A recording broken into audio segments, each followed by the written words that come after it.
देख रहे हैं नेटवर्क 33 राजकुमार के साथ। तो दोस्तों, नए साल की आप सभी को बहुत बहुत हार्दिक शुभकामनाएं। आपका ये नया साल बेहतरीन तरीके से गुजरे। तो चलिए बढ़ते हैं आज की कहानी की ओर। दोस्तों, आपने इस कहानी के पिछले भाग में देखा कि कैसे बिमलेश और उसके पिताजी किंतु स्टेशन से गायब हो जाते हैं और उनके गायब होने के बाद जो हुआ। आइए बढ़ते हैं इस कहानी के अंतिम भाग की ओर। दोस्तों, इस कहानी का अगर आपने पहला भाग नहीं देखा है तो देख लें, लिंक नीचे डिस्क्रिप्शन बॉक्स में दिया गया है। दोस्तों, मैं गाँव तो लौट आया था और गांव वाले मेरे से बार बार बिमलेश के पिताजी के बारे में ही पूछे जा रहे थे, जबकि मैंने सारी बात बता दी थी। फिर भी वही सवाल बार बार पूछ रहे थे। जाहिर सी बात थी कि किसी को मेरे बात पर यकीन नहीं हो रहा था। सबको यही लग रहा था कि मैंने कुछ गड़बड़ की है। बात बढ़ते बढ़ते इतनी बढ़ गई कि बिमलेश के रिश्तेदारों ने पुलिस कंप्लेंट तक कर दी। शुरुआत में पुलिस प्रशासन ने पूछताछ की और जब उन्हें लगा कि मेरी बातें अटपटी यानी तथ्यों से परे है, तो उन्होंने केस फाइल करते हुए मुझे अरेस्ट कर लिया, जहां मैं बुरी तरह से फंसता जा रहा था। वहीं मेरे परिवार वालों पर भी इन सब का असर होता दिख रहा था। गांव वालों ने मेरे परिवार वालों के साथ दुर्व्यवहार करना शुरू कर दिया था। बस ले देकर गांव में राम ही था जिससे थोड़ी बहुत मदद मिल रही थी। वैसे तो राम ने भी पुलिस वालों को काफ़ी समझाने की कोशिश की, पर उसकी भी बात किसी ने नहीं सुनी। बीतते वक्त के साथ ऐसा लगने लगा था कि अब सारी जिंदगी जेल के भीतर ही बीतने वाली है। फिर तकरीबन 3 महीने के बाद गांव भर में सनसनी फैल गई। दरअसल बिमलेश और उसके पिताजी वापस लौट आए थे और जब उनको पता चला कि मैं जेल में कैद हूं, तो उन्होंने सबसे पहले मेरी रिहाई का इंतजाम किया। जेल से बाहर आने के बाद अब मुझे ये जानना था कि आखिर बिमलेश और उसके पिताजी कहाँ पर गायब हो गए थे और आखिर उस किंतु स्टेशन पर रात के वक्त घूमता वो आदमी है कौन। फिर जब मैं बिमलेश के घर पहुंचा तो मैंने पाया कि बिमलेश काफ़ी सूख गया है, मतलब कि वो बहुत कमज़ोर हो गया था और उसके पिताजी भी बहुत कमज़ोर लग रहे थे। हालचाल पूछने के बाद जब मैं असल मुद्दे पर आया तो बिमलेश भाई से पूछा, बिमलेश भाई, उस रात क्या हुआ था तुम्हारे साथ? जिस पर बिमलेश भाई एक गहरी सांस लेने के बाद बोले, उस रात जब हमारी ट्रेन किंतु स्टेशन पर रुकी तो तब मैं जगा ही हुआ था। तभी मेरी नज़र राम पर पड़ गई, जो उस वक्त खीरा खा रहा था। राम पर नज़र पड़ते ही मैंने राम को आवाज़ देते हुए कहा, राम, तुम इतनी रात को ट्रेन से क्यों उतरे? जिस पर राम ने कहा, बस ताज़ी हवा खाने के लिए, बोगी में दम सा घुट रहा था। अभी हमारी बातचीत चली रही थी कि तभी ट्रेन ने चलने का हॉर्न दिया। ट्रेन का हॉर्न सुनते ही मैंने राम से कहा, जल्दी चढ़ जाओ, ट्रेन खुलने वाली है। इस बीच राम ने अपना खीरा मुझे थमा दिया और ट्रेन भी खुल गई। ट्रेन के खुलने के बाद राम का दिया वो खीरा मैं खाने लगा और जैसे वो खीरा मैंने ख़त्म किया कि मेरे पेट में ज़ोरों से दर्द स्टार्ट हो गया, जिसके चलते मुझे वॉशरूम जाना पड़ा। फिर जब मैं वॉशरूम से बाहर आया तो मैंने देखा कि ट्रेन फिर से कहीं रुक गई है और जब मेरी नज़र ट्रेन के बाहर घूम रहे राम पर पड़ी तो मैंने फिर से आवाज़ देते बोला, अरे राम भाई, लगता है पूरे रास्ते ऐसे ही टहलते जाओगे? ट्रेन रुकती नहीं कि ट्रेन से उतरकर तुम तफरी करने लगते हो? मेरी आवाज़ सुनते ही राम मेरी तरफ पलटा और मुस्कुराते हुए मुझे भी इशारे से बाहर बुलाने लगा। चूँकि ट्रेन अभी भी रुकी हुई थी तो मैं भी ट्रेन से नीचे उतर गया और ट्रेन से नीचे उतरते ही राम प्लेटफार्म से स्टेशन के एग्जिट की तरफ जाने लगा। राम को ट्रेन के एग्जिट की तरफ जाते देख मैंने उसे रोकने की बहुत कोशिश की, पर वो रुकने की जगह मुझे ही अपने साथ चलने का इशारा करने लगा। जिस पर मैंने कहा भी, यार राम, ये तुम कहाँ जा रहे हो? ट्रेन तो कभी भी खुल सकती है। मेरे इतना बोलते ही राम मुस्कुराया और मेरे पीछे देखने लगा और जब मैंने पीछे पलट कर देखा तो मेरा दिमाग ही चकरा गया, क्योंकि जब मैंने पीछे पलट कर देखा तो मैंने पाया कि मेरी ट्रेन अब प्लेटफार्म पर है ही नहीं। मुझे पता ही नहीं चला कि कब मेरी ट्रेन वहाँ से चली गई। अभी मैं अपना सिर पकड़े यही सब सोच रहा था कि तभी राम मेरे सामने आया और फिर से राम ने मुझे इशारे से अपने साथ चलने को कहा। इससे पहले मैं कुछ बोलता कि वो स्टेशन के एग्जिट की तरफ बढ़ गया। उस समय मेरे दिमाग में भी कुछ नहीं आ रहा था, जिस वजह से मैं भी राम के पीछे पीछे चल पड़ा। अभी मैं स्टेशन के एग्जिट तक ही पहुंचा था कि मेरी नज़र एग्जिट के पास बैठी एक बुढ़िया पर पड़ी जो कपकपा रही थी। उस बुढ़िया को कपकपाता देख मुझसे रहा नहीं गया और मैंने अपनी जैकेट उतारकर उस बुढ़िया को दे दिया। अभी मैं उस बुढ़िया को जैकेट देकर आगे बढ़ने ही वाला था कि उस बुढ़िया ने मेरा हाथ पकड़ लिया। वो बुढ़िया जानती थी कि मैं जिसके पीछे जा रहा हूँ वो मेरी मौत है और इसी कारण से वो बुढ़िया मुझे रोकने की कोशिश कर रही थी। पर मैं उस बुढ़िया का इशारा समझ नहीं पाया और मैं अपना हाथ उस बुढ़िया से छुड़ाते हुए स्टेशन से बाहर निकल गया। स्टेशन से बाहर आने पर मैंने देखा कि राम कहीं भी दिखाई नहीं दे रहा है, पर स्टेशन के बाहर एक आदमी ज़रूर नज़र आया जो खीरा खा रहा था। मैंने उससे जाकर पूछा, भाई साहब आपने किसी काले बुसट वाले आदमी को यहाँ से जाते हुए देखा है? जिस पर उसने इशारे से हाईवे की तरफ इशारा किया जहाँ पहले से एक बस लगी थी। मुझे लगा कि राम बस में ही होगा, तो मैं तुरंत ही उस बस की तरफ बढ़ा। अभी मैं बस की तरफ बढ़ ही रहा था कि तभी बस खुल गई और बस को खुलता देख मैंने ज़ोर से आवाज़ देते हुए बोला, अरे भाई साहब रुको, मैं भी आ रहा हूँ। मेरे इतना बोलते ही बस थोड़ी आगे जाते ही रुक गई और मैं भी दौड़कर बस में चढ़ गया। अभी मैं बस में चढ़ा ही था कि बस फिर से चल पड़ी। बस में चढ़ने के बाद मैं बस में राम को ही ढूंढ रहा था, पर बस में राम नहीं था। राम को बस में ना देखकर मैं थोड़ा हड़बड़ा गया और मैंने ड्राइवर को आवाज़ लगाते हुए बोला, अरे भैया बस रोक दो। अभी मैंने इतना कहा ही था कि बस ड्राइवर ने बस रोक दी और मैं बस से नीचे उतरकर वापस से स्टेशन की तरफ भागा।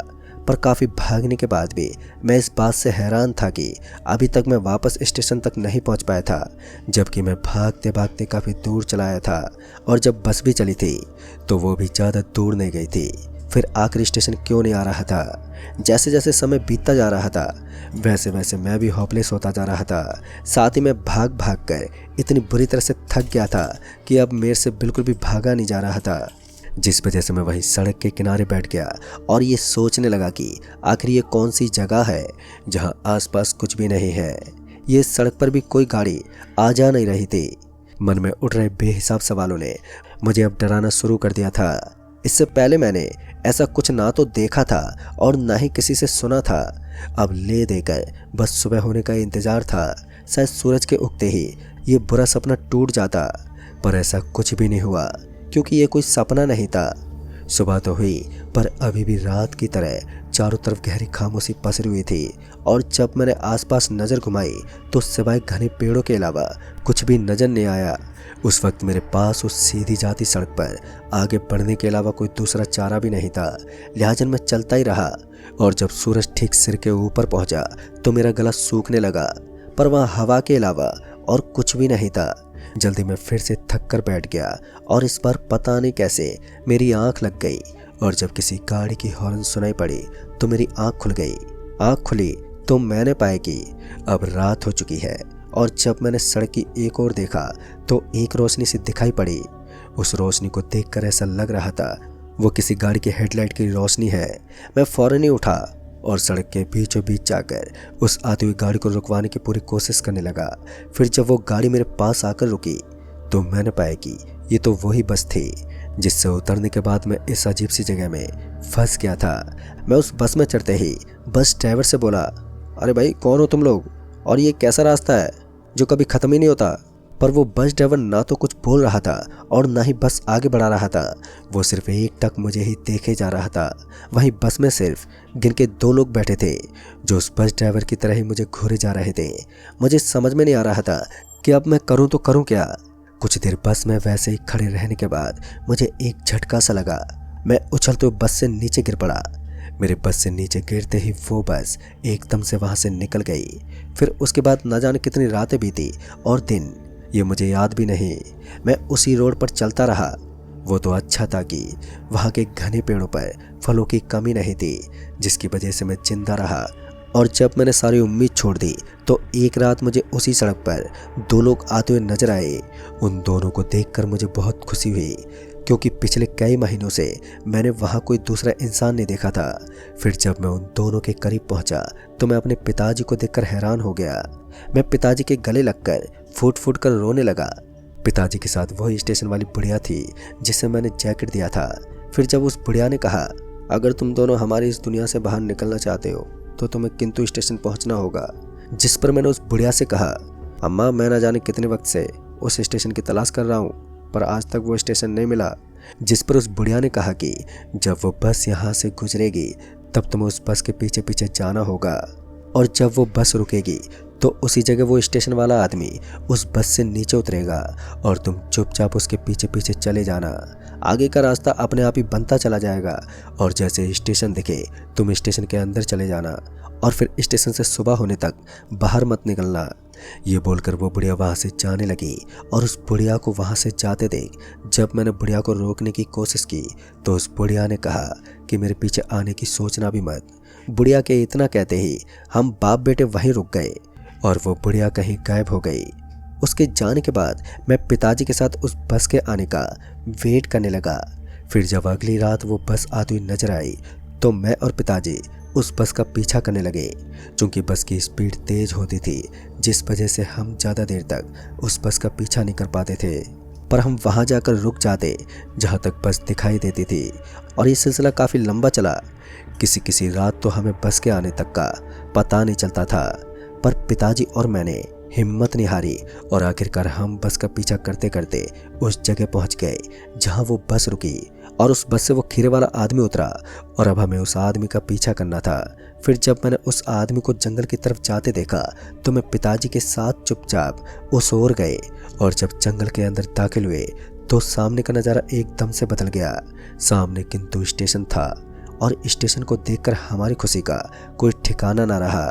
मैं पिताजी का हाथ पकड़े किंतु स्टेशन के अंदर चला गया और जैसे हम दोनों स्टेशन में दाखिल हुए तो मैंने देखा कि स्टेशन की बेंच पर वही आदमी बैठा खीरा खा रहा है। इस वक्त स्टेशन पूरा वीरान पड़ा था। उस वक्त डर तो बहुत लग रहा था, पर मैं पिताजी के साथ किसी तरह वहीं पर बैठ गया और जब उस खीरे वाले आदमी की नज़र हम पर पड़ी तो वो हमारे पास आकर हम दोनों को घूरने लगा, पर मैं और पिताजी अपनी जगह से टस से मस नहीं हुए। अभी वो आदमी हमें घूर ही रहा था कि तभी कुछ पुलिस वाले वहां पर आ गए। उन पुलिस वालों के शोर से वो आदमी वापस से उसी बेंच पर जाकर चुपचाप बैठ गया और सुबह होते होते वो आदमी वहां से कहीं गायब हो गया। सुबह होने के बाद जब हमने पता किया कि पटना की ट्रेन कितने बजे की है तो हमें मालूम चला कि ट्रेन 3 बजे की है और फिर हम उस 3 बजे वाली ट्रेन से पटना लौट आए। दोस्तों, बिमलेश की सारी बात सुनने के बाद जहां मेरे पूरे बदन के रोंगटे खड़े हो गए थे तो वहीं मुझे बिमलेश और उसके पिताजी के लौटने की बहुत खुशी भी हो रही थी, पर किंतु स्टेशन से जुड़े सारे सवाल अभी भी वैसे ही थे जिनका कोई जवाब नहीं मिला था। बिमलेश का कहना था कि वो भी हमारी जैसी एक दुनिया है जो हमारी दुनिया से काफ़ी मिलती है, पर वहाँ हम जैसे लोग ना के बराबर हैं। खैर, इसके बाद सब कुछ ठीक हो गया और आज सब कुछ अच्छा चल रहा है। तो दोस्तों, इस कहानी में बस इतना ही। कहानी आपको पसंद आई हो तो वीडियो को लाइक शेयर ज़रूर कर दें और साथ ही हमें नीचे कमेंट बॉक्स में ज़रूर बताएं।